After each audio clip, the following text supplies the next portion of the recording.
Perform hand hygiene. Cover all surfaces of hands with hand sanitizer.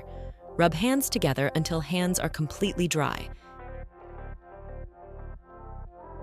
Explain the procedure to the resident. Provide for resident's privacy. Position resident with forearm supported in a palm-up position. Position resident with forearm approximately at the level of the heart. Roll resident sleeve up about 5 inches above the elbow if the actor is wearing a top with sleeves. Apply the appropriate size cuff around the resident's upper arm, just above the elbow. Line cuff arrows up with resident's brachial artery. Clean the earpieces of stethoscope. Place stethoscope earpieces in ears. Clean the diaphragm of the stethoscope.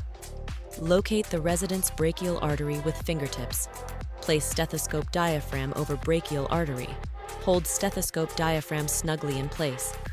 Inflate the cuff to 160 to 180 millimeters of mercury.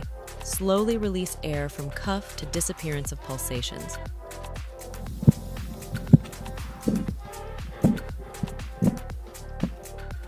Remove cuff. Record blood pressure reading on the previously signed recording form. Candidate's recorded diastolic blood pressure is within 6 millimeters of mercury of the RN test observer's recorded diastolic blood pressure.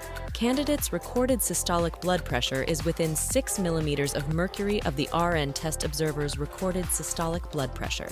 Place call light or signaling device within easy reach of resident. Maintain respectful, courteous interpersonal interactions at all times. Perform hand hygiene. Cover all surfaces of hands with hand sanitizer. Rub hands together until hands are completely dry.